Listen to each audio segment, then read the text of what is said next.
돌쇠는 만신창이가 된 몸으로 집에 돌아와 아내 버들 앞에서 무릎 꿇고 오열했습니다. 버들은 피투성이 남편을 보살피며 차분히 물었죠.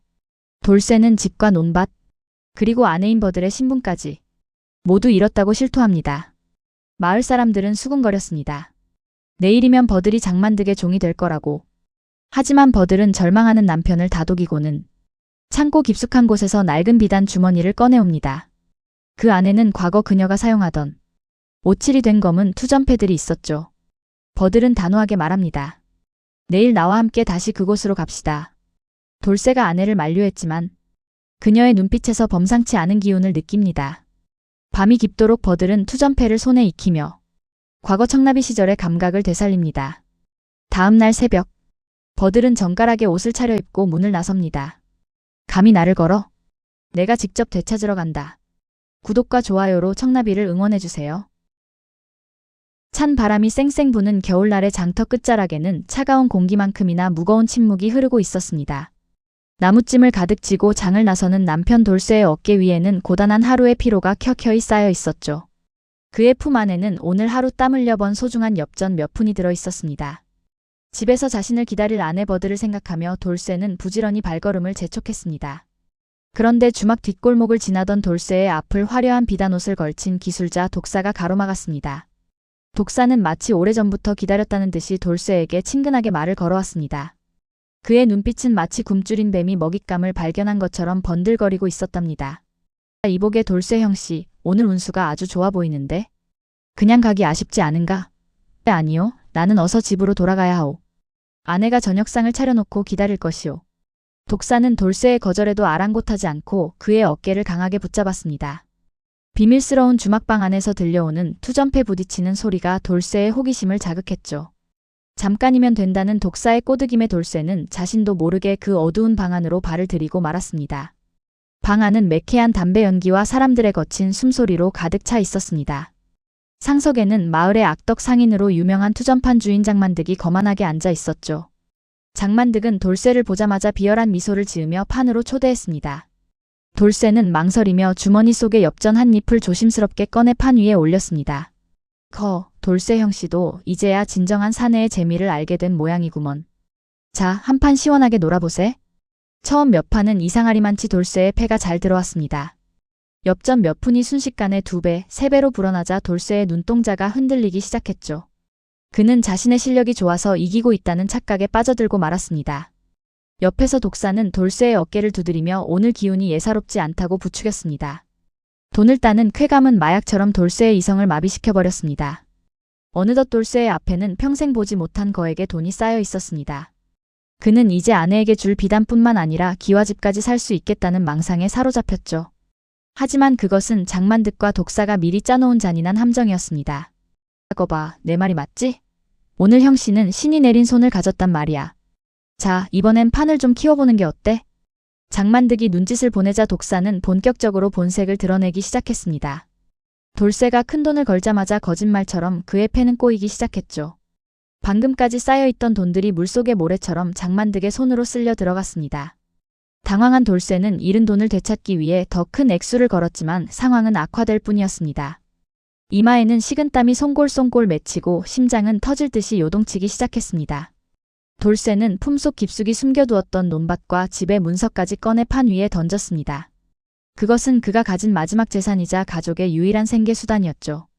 하지만 장만득의 패는 언제나 돌쇠의 패를 간발의 차이로 이겨버렸습니다. 이럴 리가 없소. 다시 한 번만 더 합시다. 내가 분명히 좋은 패를 잡았는데? 돌쇠 형씨. 이미 자네는 빈털털이라네.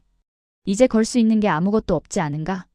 장만득은 비릿한 웃음을 지으며 돌쇠에게 비열한 제안을 던졌습니다. 아내 버들을 담보로 삼으면 마지막으로 딱 한 번의 기회를 더 주겠다는 내용이었죠. 정신이 나간 돌쇠는 이미 이성적인 판단을 할 수 없는 상태였습니다.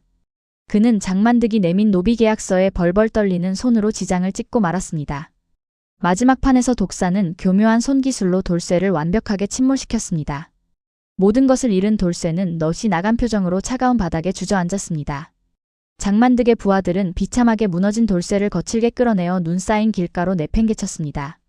차가운 눈더미 위에서 돌쇠는 자신이 저지른 짓이 얼마나 끔찍한지 깨닫고 오열하기 시작했습니다. 장만득은 주막 문틈 사이로 돌쇠를 보며 내일 아침 버들을 데리러 가겠다고 고함을 쳤답니다.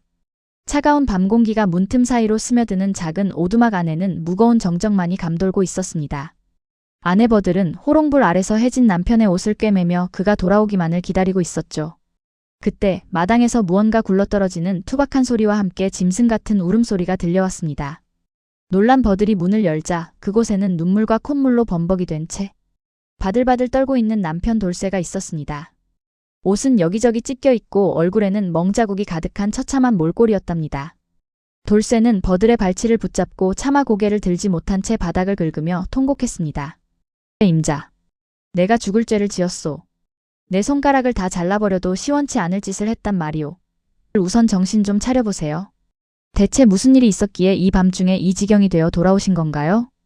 버들은 떨리는 손으로 남편을 부축해 방 안으로 들여보내고 정성껏 상처를 닦아주었습니다. 돌쇠는 한참을 흐느끼다가 장만득의 투전판에서 벌어진 일들을 하나둘씩 털어놓기 시작했습니다. 오늘 번 돈은 물론이고 조상 대대로 물려받은 논밭과 우리가 살고 있는 이 작은 집까지 모두 잃었다는 사실을요. 하지만 돌쇠의 입에서 나온 마지막 말은 버들의 심장을 멈추게 할 만큼 충격적이었습니다. 판돈이 부족해지자 아내인 버들을 노비로 넘기겠다는 계약서에 지장까지 찍었다는 고백이었죠. 방 안의 공기는 순식간에 얼음장처럼 차갑게 식어버리고 말았습니다. 내가 미쳤었나 보오. 그놈들이 부추기는 소리에 귀가 멀어 임자까지 팔아넘기다니. 차라리 나를 죽여주시오. 마을 사람들은 벌써 소문을 들었는지 담장 너머로 수군거리며 돌쇠의 집을 기웃거렸습니다. 내일이면 장만득의 부하들이 들이닥쳐 버들을 끌고 갈 것이라는 이야기가 담을 타고 흘러들어왔죠. 하지만 버들은 예상외로 차분했습니다. 그녀는 오열하는 남편을 뒤로 한 채 조용히 일어나 창고 깊숙한 곳으로 발걸음을 옮겼습니다. 먼지가 자욱한 선반 구석에서 낡은 비단 주머니 하나를 꺼내 들고 방으로 돌아왔답니다.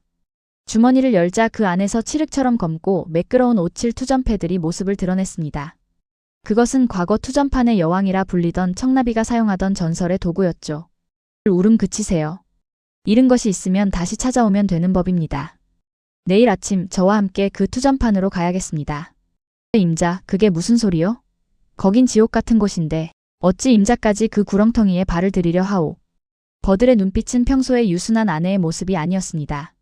서늘한 기운이 감도는 그녀의 눈동자는 마치 먹잇감을 노리는 매처럼 날카롭게 빛나고 있었죠.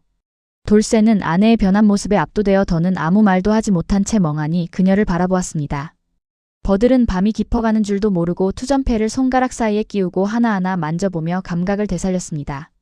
패가 손바닥에 착 달라붙는 느낌을 확인하며 그녀는 내일 벌어질 승부를 머릿속으로 그려보았죠. 단순히 돈을 되찾는 것이 아니라 사람의 인생을 장난감처럼 다루는 장만득 일당을 심판하겠다는 결의를 다졌습니다. 새벽닭이 울 때까지 버들은 묵묵히 패를 섞고 나누기를 반복하며 전설의 귀환을 준비했습니다. 어둠이 걷히고 희뿌연 안개가 깔린 아침이 밝아오자 버들은 정갈하게 머리를 빗고 단호하게 문을 나섰답니다. 구독과 좋아요 눌러주시면 다음 편에서 이어집니다.